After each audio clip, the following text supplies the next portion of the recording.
Nosso tema de hoje, para que existimos?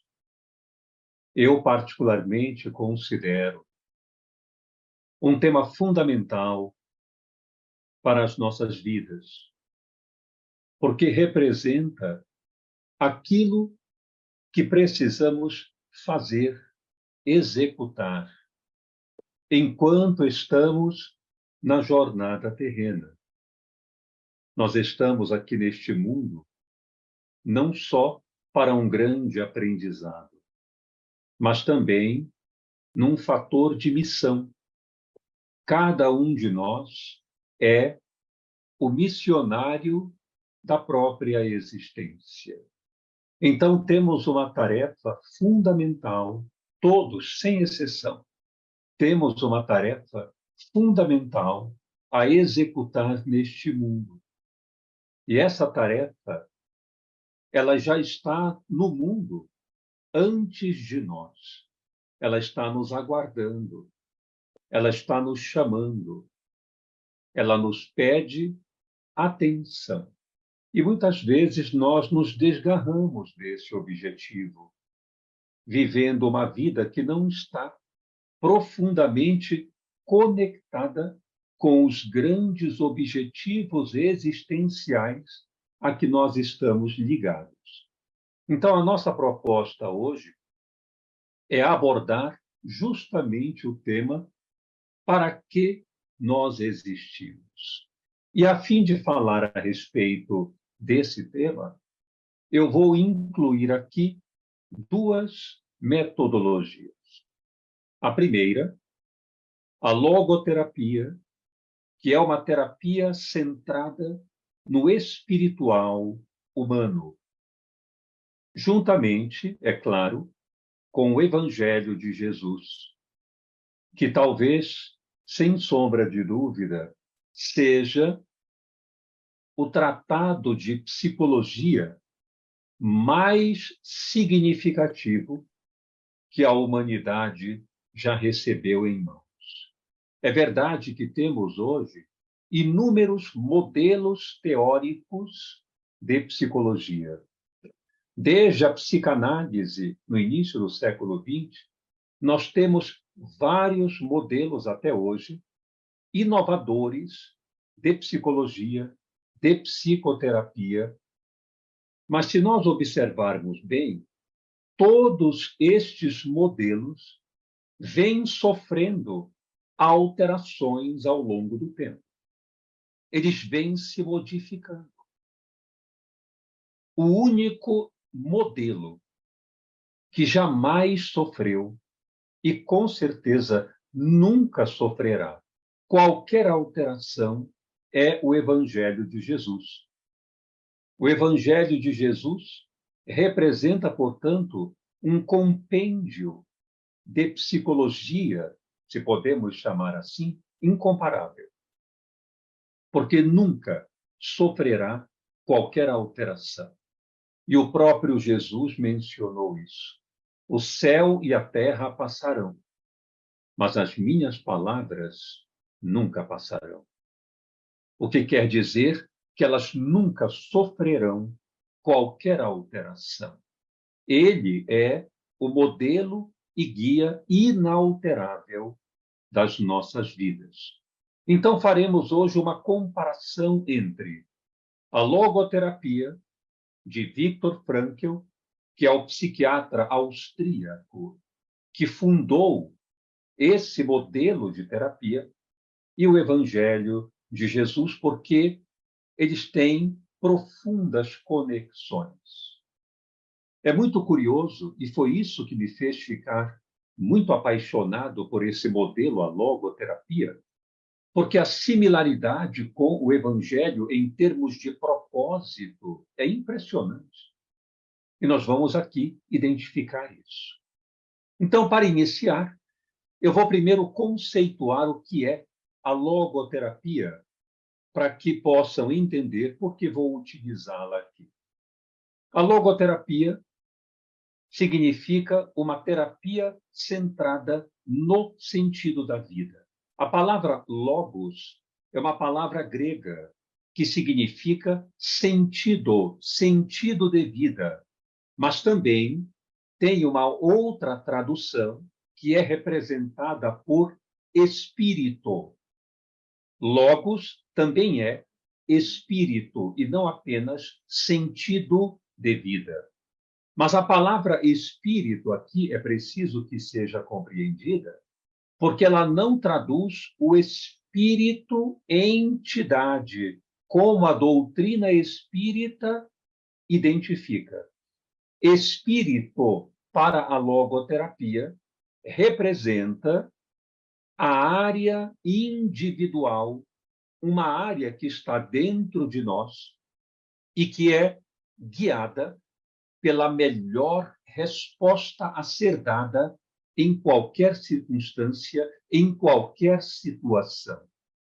A melhor resposta que normalmente é dada pela consciência é o espírito dentro de nós. É essa área que sai para amar, para servir, para perdoar, para desculpar, para compreender, para colaborar.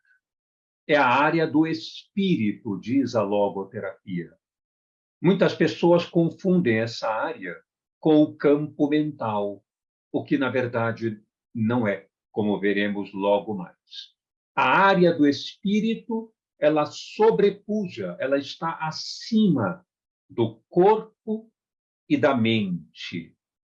E aí, nesse momento, já começamos a fazer uma conexão com o Evangelho. Quando diz Jesus, buscai primeiro o reino de Deus e sua justiça, e tudo o mais vos será dado de acréscimo. Esse reino dos céus, ou esse reino de Deus, para a logoterapia, é justamente a dimensão espiritual do ser humano. Essa área que não adoece, essa área que é sagrada, que é pura e que todos nós possuímos, entretanto, dificilmente nós a evocamos. Geralmente nós evocamos a razão, nós evocamos a emoção, nós evocamos o pensamento. Dificilmente evocamos o espírito que há em nós, que é justamente essa área que foi detectada pelo psiquiatra austríaco Viktor Emil Frankl. E eu quero falar um pouquinho sobre ele para que percebam a genialidade desse homem em termos de identificar os propósitos da criatura humana na face da terra. Ele era judeu e, na década de 30, quando ele se formou, exatamente em 1930, ele se formou como médico e começou a trabalhar nesse modelo que ele chamou de logoterapia, que, na verdade, ele já criou na faculdade de medicina. Enquanto cursava a faculdade, ele já tinha a elaboração desse modelo de psiquiatria existencial, como ele chamou, que é a logoterapia. Tanto é verdade que no 5º ano de faculdade, a Áustria, que era o seu país natal, tinha uma alta incidência de suicídio em jovens. E ele fundou, através desse modelo da terapia centrada no sentido da vida, ele fundou um grupo de aconselhamento para jovens, a fim de impedir o suicídio. E chegou a 2 anos depois, no dia da sua formatura, ele recebeu a notícia de que em Viena, onde ele morava, não havia qualquer ato de suicídio em relação aos jovens. Isso foi uma coisa excepcional, porque logo depois, outras cidades como Zurique, Frankfurt e outras localidades, como que fizeram, digamos, uma franquia dessa modalidade de atendimento que ele deu, ampliando o socorro aos jovens que tentavam o suicídio, uma vez que eles viviam nessa época, na década de 30, década de 20, viviam profundamente um vazio existencial muito grande e que hoje nós vivemos intensamente. Só que, como nós sabemos, Hitler invadiu a Áustria em 1938. E então, os judeus daquela região começaram a ser transferidos para os campos de concentração. E ali, ele também foi, junto com toda a família, e perdeu toda a família nas câmaras de gás. Mas ele sobreviveu a 4 campos de concentração nazistas. Ele passou pelos campos de concentração de Auschwitz, passou pelo campo de concentração de Dachau, de Kaufering e Türkien, onde foi libertado em 1945. Sobreviveu a esses 4 campos de concentração. E ele percebeu algo que a própria logoterapia já havia dito para ele antes dele ser preso.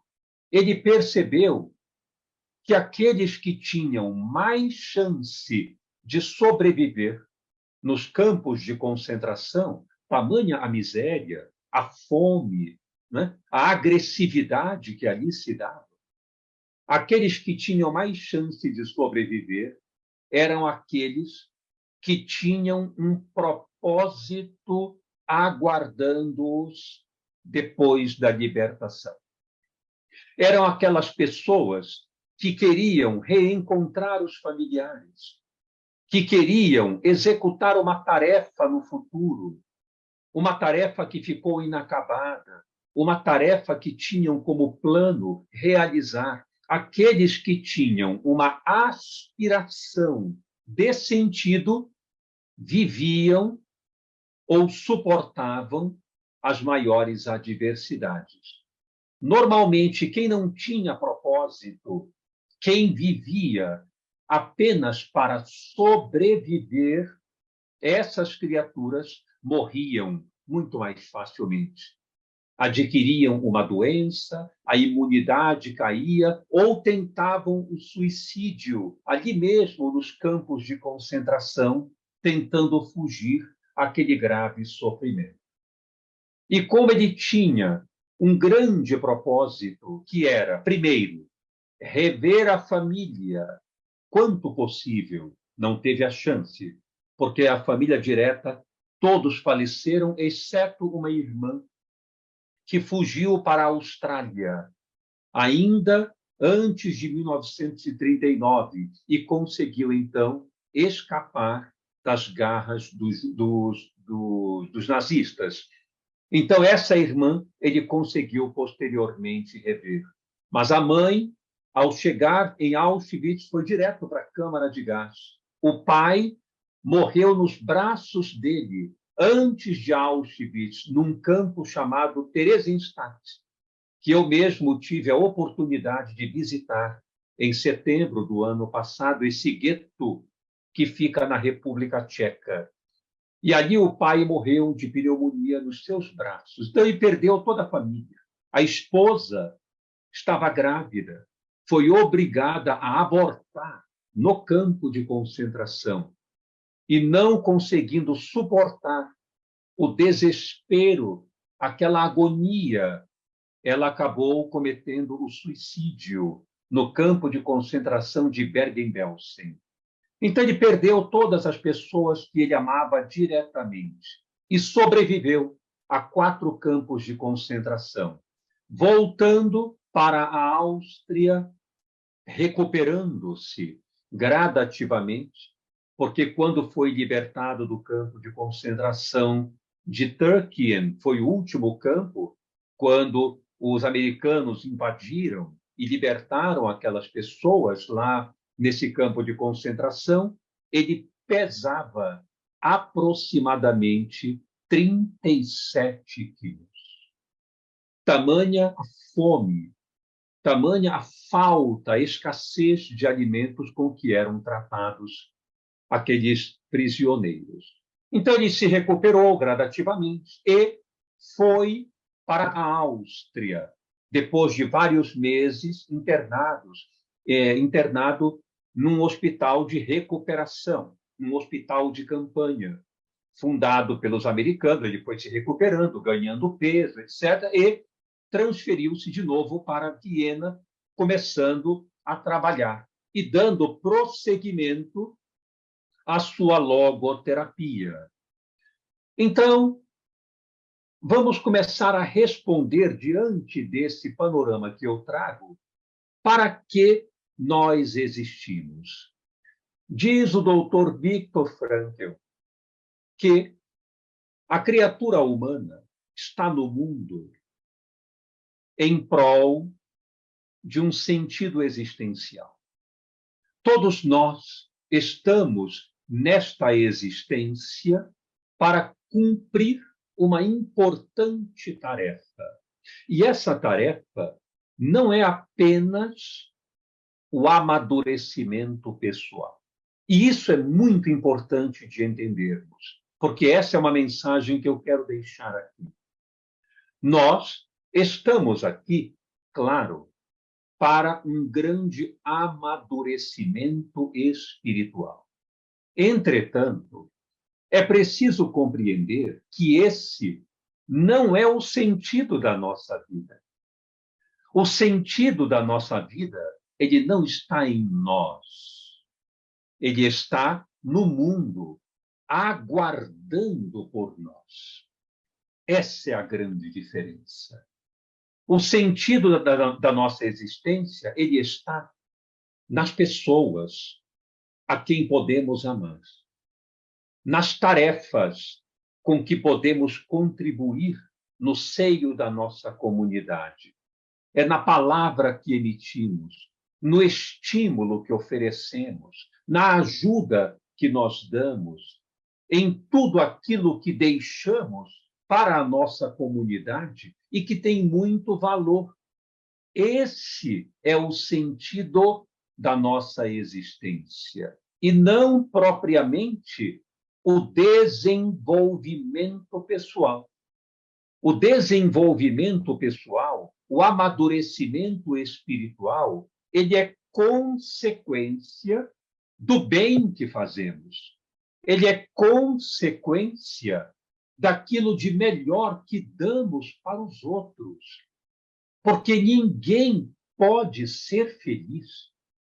E isso eu aprendi com Jesus, estudando o Evangelho, mas também aprendi no campo científico, porque a logoterapia, como ciência psicológica, diz isso. A própria ciência já nos mostra. Ninguém pode ser feliz sem antes produzir felicidade em outros corações.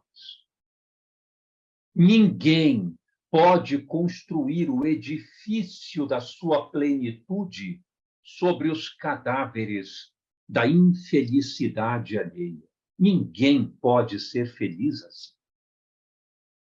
Se nós não cooperarmos, se nós não nos entregarmos a uma tarefa, se nós não nos dedicarmos a um propósito de estender sorrisos, alegrias para os outros, nunca alcançaremos a felicidade que nós desejamos. Portanto, a logoterapia propõe que a criatura humana, por excelência, ela deve abandonar-se, no bom sentido, claro, para servir e amar. E essa terapêutica é a grande terapêutica hoje da depressão e da ansiedade. Observem uma coisa importante. Hoje, nós vivemos a era da ansiedade.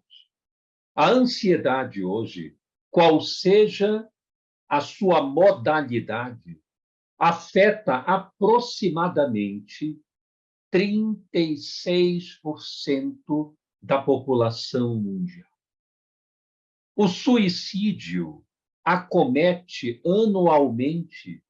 A Organização Mundial de Saúde acabou de declarar isso em 2020.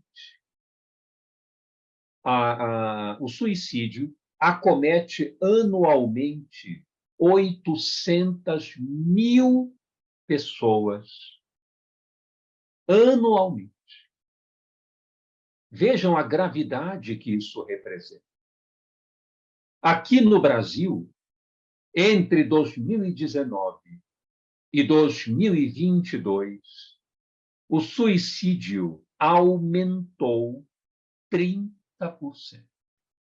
Estatística lançada agora, final de 2022.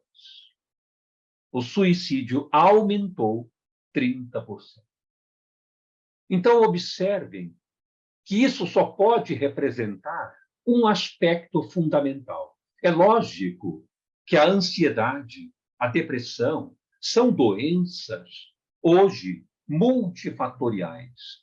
Fatores de natureza biológica, fatores de natureza psicológica, ambiental. Tudo isso, sabemos que existe uma repercussão, mas a maior repercussão causal da ansiedade e da depressão chama-se vácuo existencial. Nós não sabemos muito bem para que existimos. Nós não temos no campo da vida um direcionamento fundamental de propósito. Nós achamos que a vida é um lugar de sobrevivência, que nós fomos atirados aqui e lançados ao infortúnio, ao sofrimento, ao desespero, às decepções e enfermidades. E temos que lutar contra isso. Eu me deparo todos os dias na psicoterapia, no atendimento psiquiátrico, com pessoas que me dizem assim: o mundo é um lugar hostil. Tudo aqui nos leva ao sofrimento. Ou somos traídos, ou temos dificuldades de ordem socioeconômica, ou temos prejuízos de natureza afetiva, enfim, vivemos aqui nesta vida numa grande corda bamba e de ambos os lados um imenso precipício. Eu escuto isso, claro que estou aqui falando com as minhas palavras, mas o que eu escuto é a tradução disso, de que a vida é um lugar difícil, um ambiente hostil, de que o mundo é um lugar perigoso para se viver. E quando, em verdade, o mundo representa, como sabemos, uma grande escola, mas, ao mesmo tempo, não só uma escola, representa um lugar onde nós colocamos a nossa aptidão a serviço de quem precisa de nós. É para isso que o mundo existe.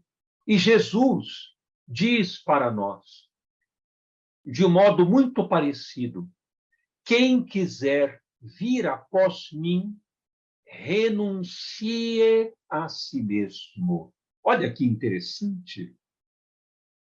Renunciar a si mesmo é uma metáfora para nos dizer que existir nunca será ficar concentrado em si mesmo, porque esse é o protótipo da ansiedade.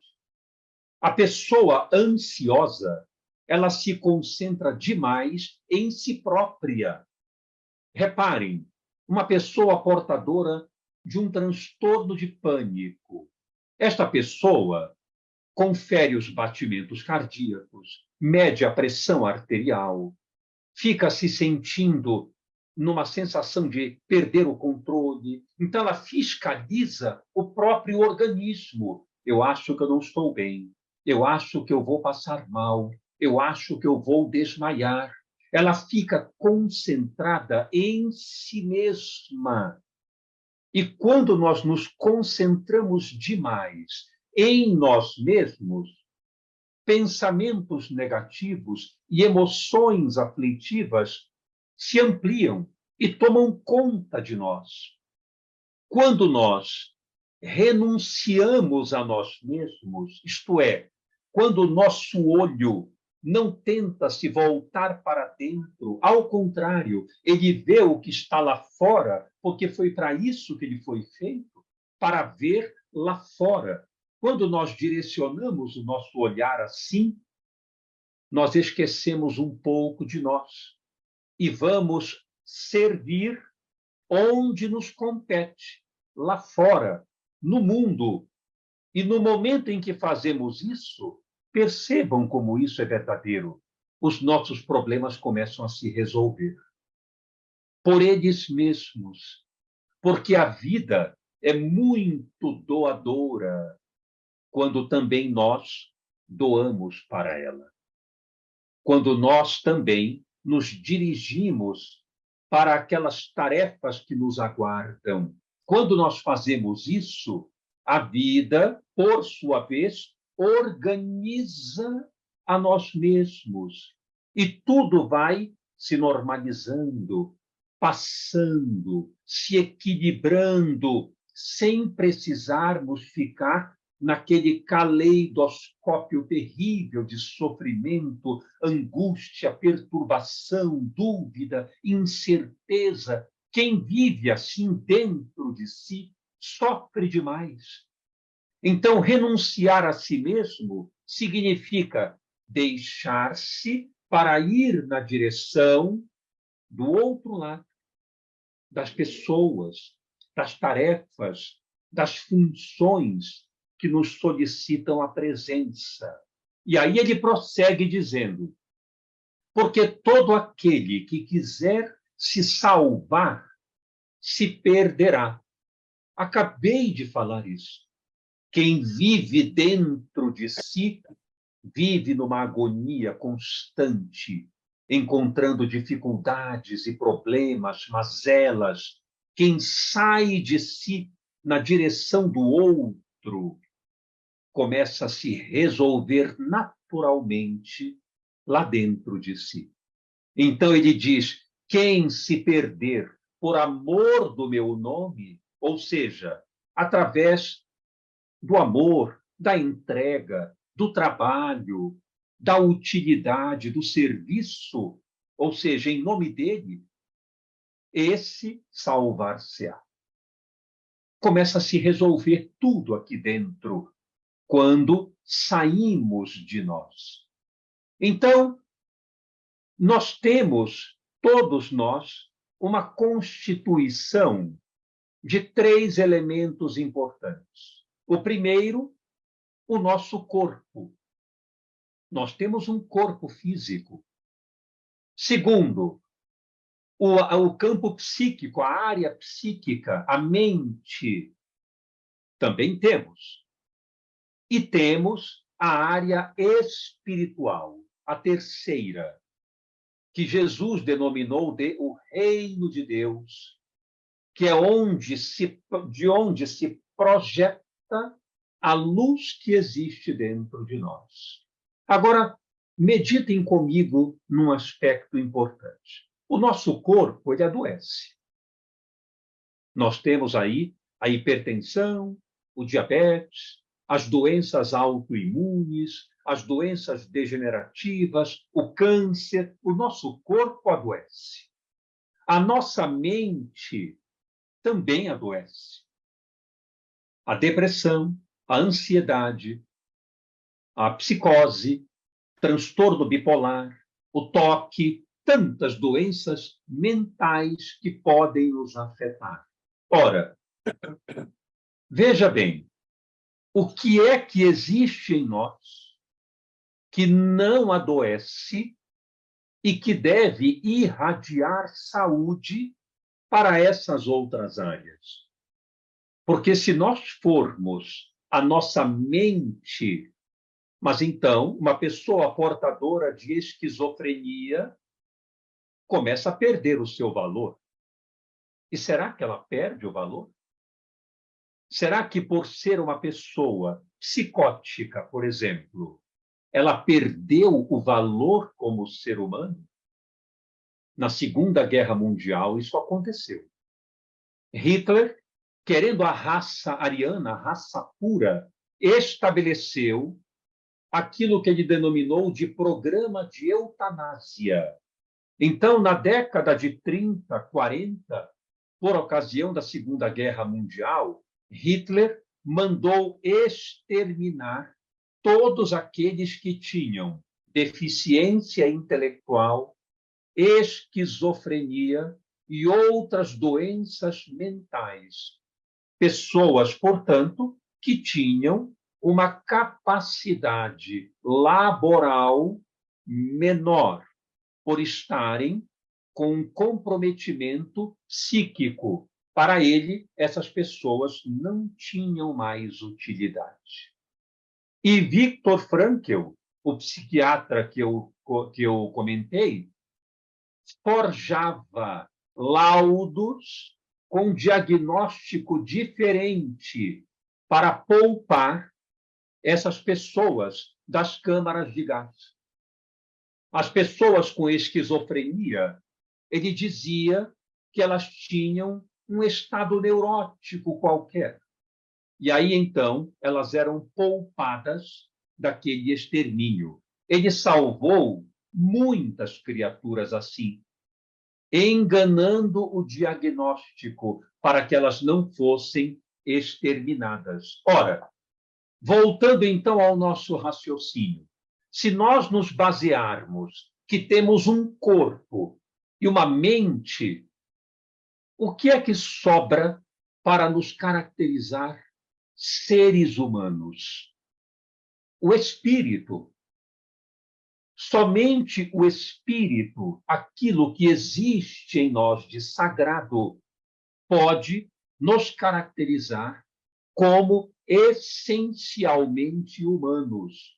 E o que é que tem nessa área que Jesus também revela, que nos torna efetivamente humanos? Três coisas importantes. Uma, a nossa liberdade. Nós somos criaturas livres. Somos seres que decidem a todo momento aquilo que nós nos tornaremos. Nós também temos responsabilidade. Ou seja, nós somos livres para alguma coisa e não de alguma coisa. Existem pessoas que vivem neste mundo acreditando que são livres para fazer o que bem entenderem. Às vezes eu recebo adolescentes para a terapia e eles dizem assim: hoje eu discuti muito com a minha mãe. Batemos de frente hoje. E eles completam dizendo: ela precisa entender que eu faço da minha vida o que eu quiser. Vejam que teoria curiosa e que não é verdadeira. Do ponto de vista da psicologia do espírito, nós somos livres perante algo que é maior do que nós. E esse algo maior do que nós, a doutrina espírita nos mostra que é Deus. O destino que está diante de nós, que é Deus, nós somos livres para executar a sua vontade e não para fazer o que bem entendermos. Então, nós temos a responsabilidade junto com a nossa liberdade. E é isso que a doutrina espírita chama de livre-arbítrio. Livre de liberdade, arbítrio de imperativo, ou seja, responsabilidade.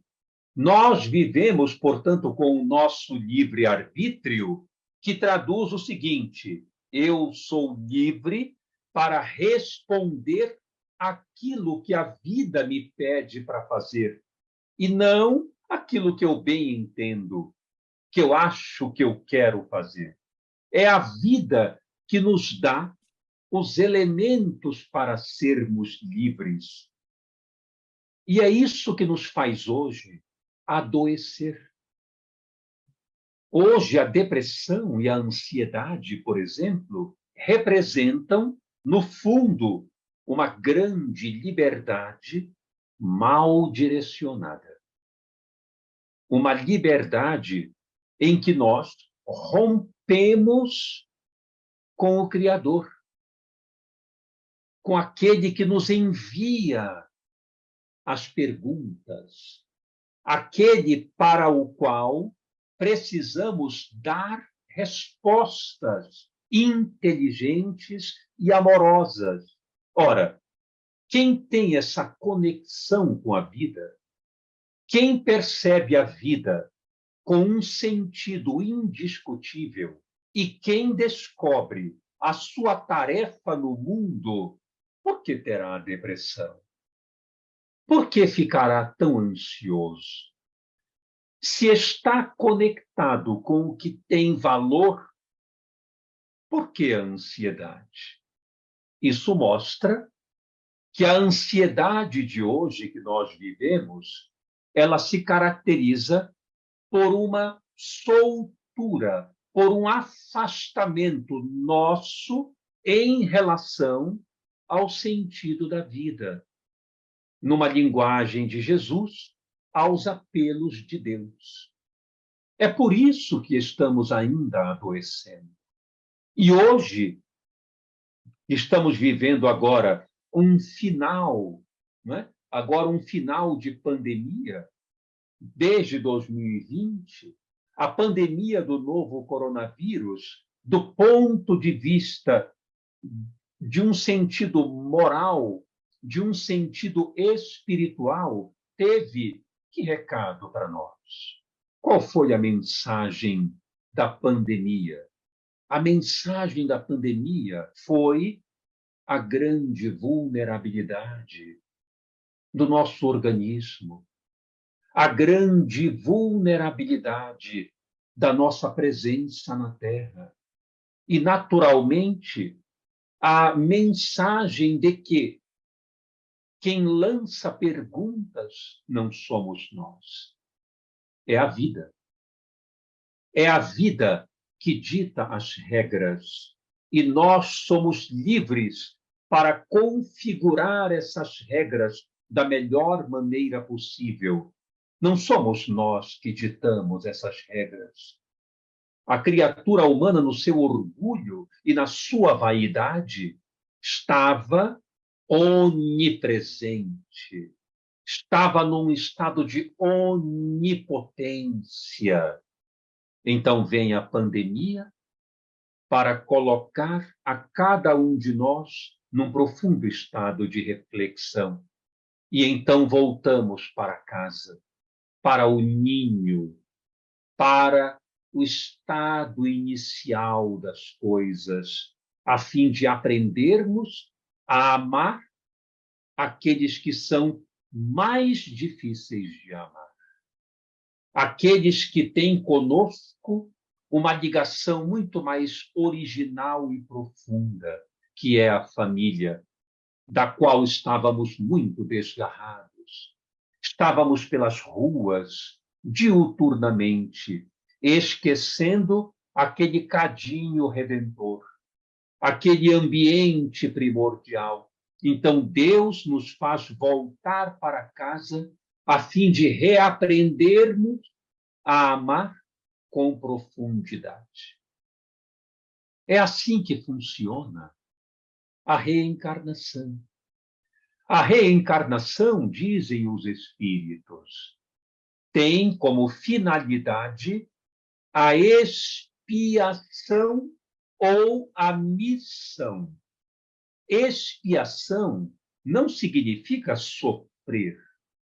Expiação não significa pagar como nós imaginamos. Expiação significa vencer as vicissitudes da matéria, a fim de robustecer o espírito. Observem, como eu disse há pouco, o nosso corpo é frágil, a nossa mente é frágil também. O que há de robusto em nós? O espírito. É para ele que nós devemos dar a maior atenção. É ele que nós devemos escutar no âmago da nossa constituição.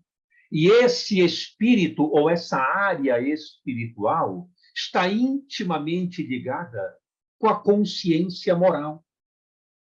Allan Kardec perguntou às entidades: onde está escrita as leis de Deus? E a resposta é clara: na consciência. Vejam que interessante isso. Quando eu me deparo com essa reflexão e associei esta pergunta com a logoterapia, isso me impacta muito, porque a logoterapia diz o seguinte: a consciência moral, ela não é reflexiva, isto é, ela não é propriamente raciocinada, ela é alógica ou pré-lógica. O que isso significa, numa linguagem mais simples? Que nós não precisamos raciocinar para saber o que é melhor fazer do ponto de vista moral diante de uma situação. Olha que impressionante isso. Nós não precisamos raciocinar. Nós temos a intuição que nos diz o que é melhor fazer. E aí Jesus diz a mesma coisa. É maravilhoso isso. Isso me emociona muito quando eu analiso essas coisas, essa comparação. Porque diz Jesus: tudo aquilo que quereis que os homens vos façam, fazei a eles também.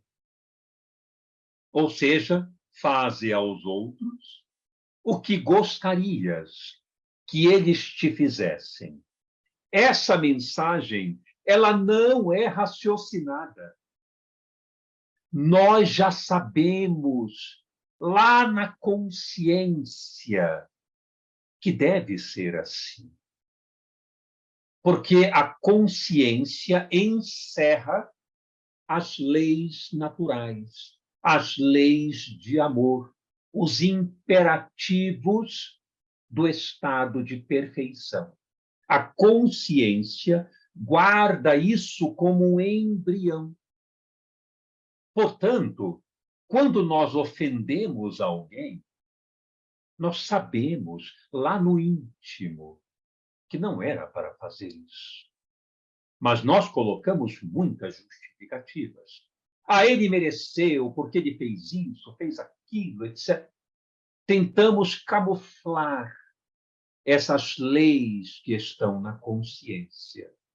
E acabamos por buscar o prazer, a satisfação dos nossos interesses, afastando-nos do dever ou das leis divinas. Mas a consciência moral, ela é implacável nesse aspecto, porque ela nos aponta, de uma forma ou de outra, por intermédio da culpa, a necessidade da reparação.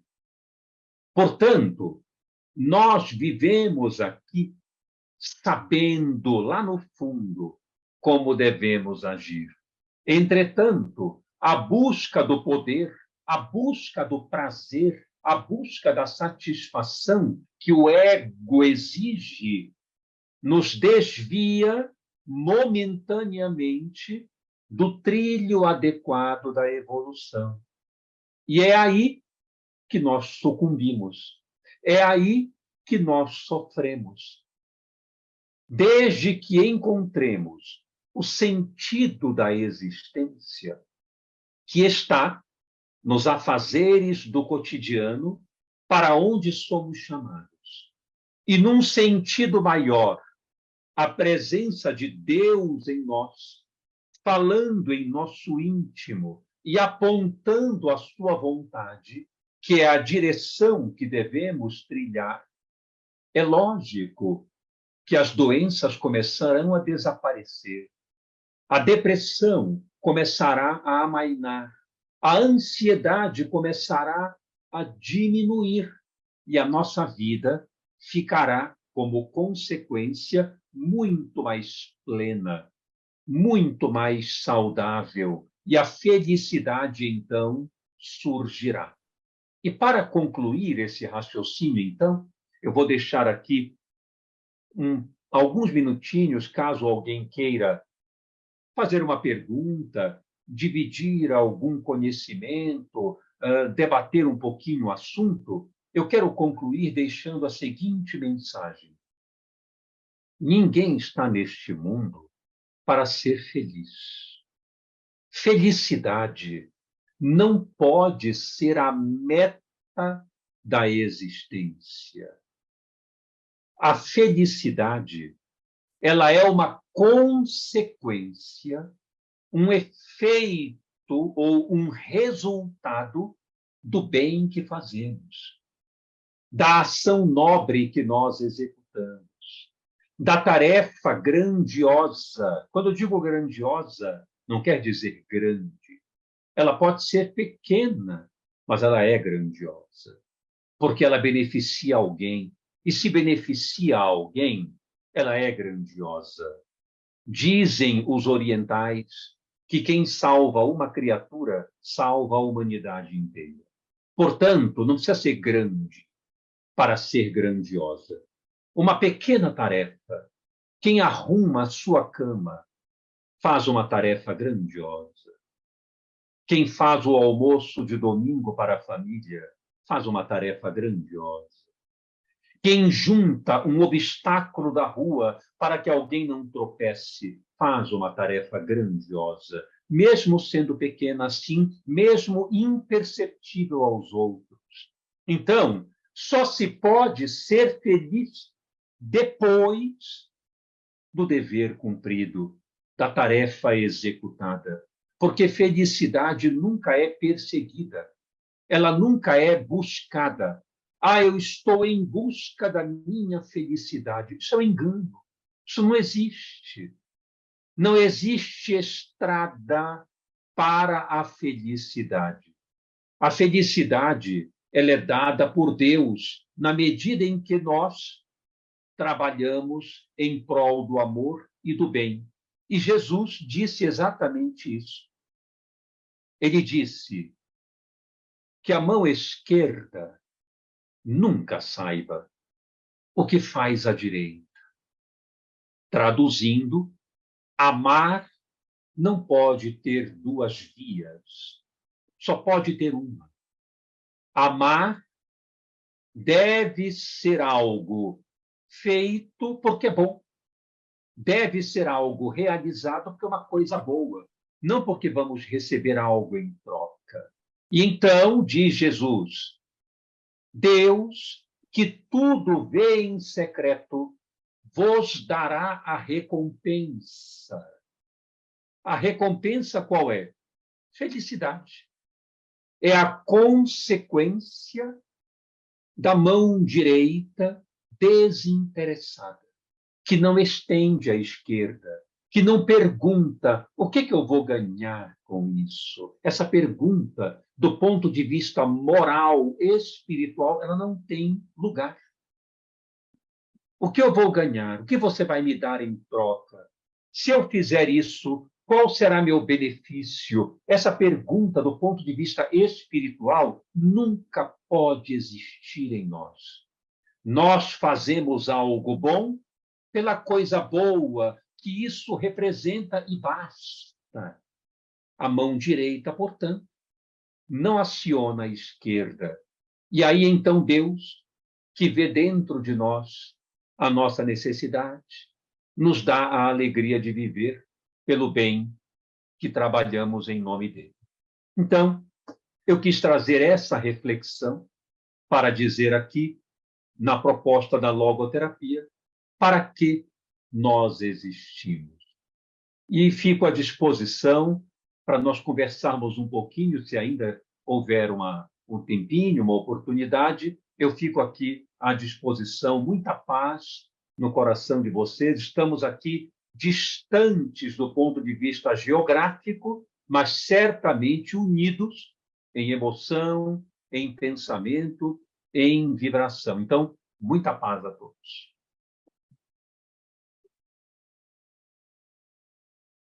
Obrigado. Muito obrigada, Denis. Agora vamos ver as perguntas. Alguma pergunta? Vamos aproveitar a chamada às leis da consciência moral, que nos foi colocada agora. Princesa. Tem uma pergunta, se ninguém tem. Bom dia, doutora Beninha, muito obrigada por estar aqui. Eu sempre acompanhei o senhor na Rádio Boa Nova, palestra maravilhosa. Eu acho que o senhor falou alguma coisa que diferenciava a mente do espírito. Eu fiquei com um pouco de dificuldade de separar minha mente do meu espírito. Quando eu penso, minha mente e meu espírito estão juntos.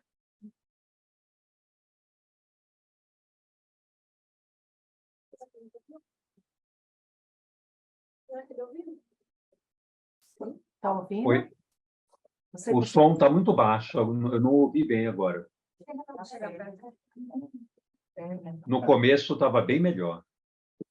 Oi, doutora Denir, eu sou a Agora estou te ouvindo Marcele. bem aqui, então. Agora está melhor. Eu sou a Oi. Marcele, estou muito feliz de ouvir o senhor aqui hoje, porque eu sempre Ah, acompanhava muito o senhor na obrigado, Rádio muito Boa obrigado. Nova. E a minha pergunta era porque o senhor mencionou a mente separada do espírito. E quando eu penso na minha mente, eu penso no meu espírito junto. Então, foi difícil para mim entender esse pedaço que eles são assim separados. Entendi. Obrigada. Vamos lá, então. Perfeito. A mente, ela é uma projeção do espírito.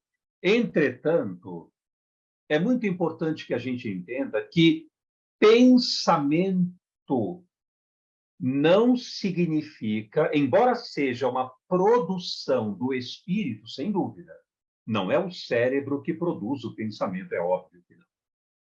Quem pensa é o espírito. Mas eu quero deixar uma coisa importante aqui. Nós não somos o que pensamos. Embora nós ofereçamos como conteúdo o pensamento, nós não somos, vejam bem a afirmação, nós não somos o que pensamos. É o espírito que pensa, mas nós não somos o que pensamos. Por exemplo, eu digo assim, eu quero que fulano me pague, eu vou me vingar dele, eu estou com ódio dele. Daqui a meia hora, eu digo assim, nossa, como eu pude pensar nisso? Que absurdo. O problema não foi tão grande assim. Claro que eu não odeio. Eu falei por falar, saiu sem querer.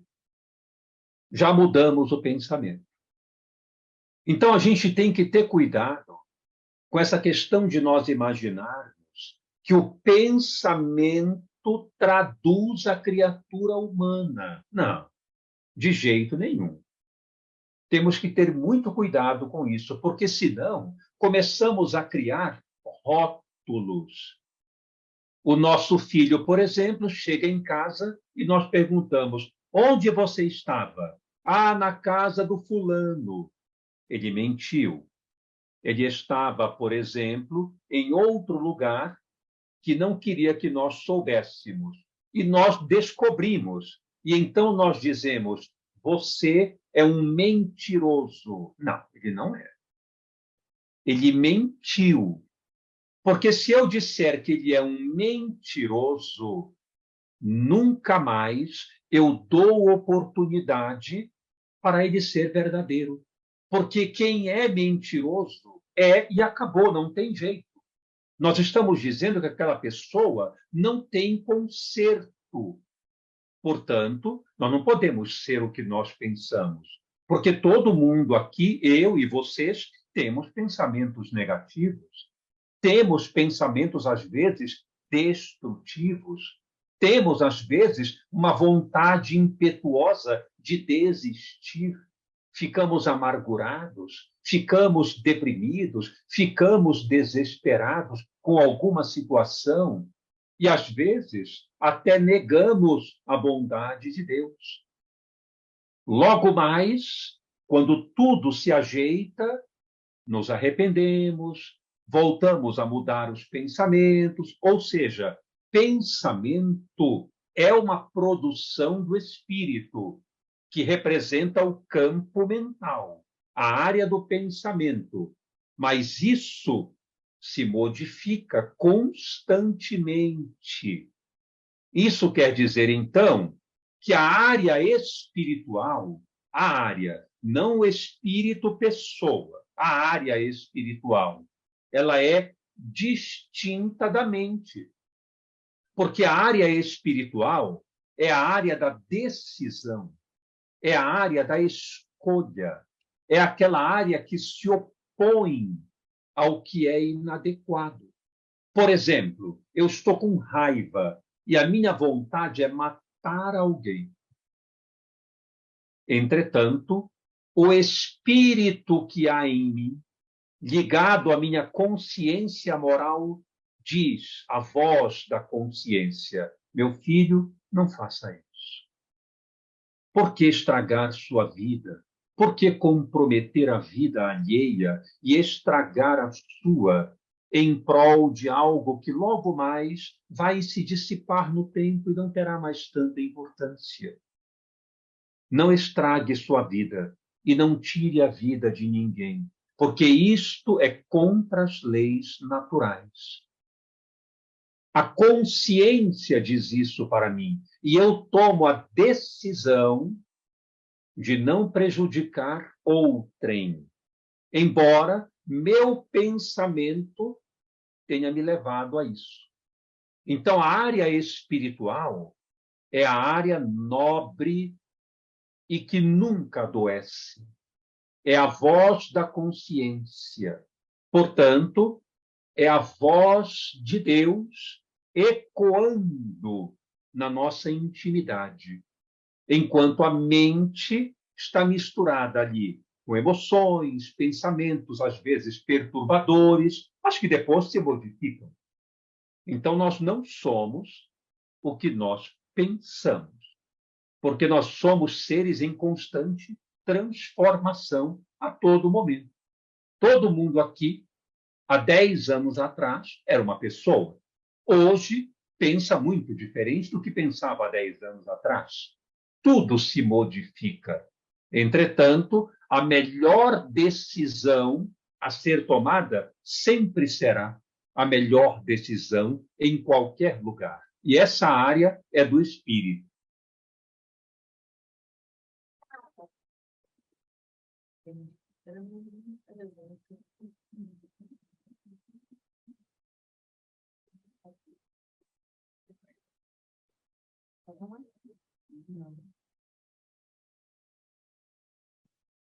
Obrigada uma vez mais.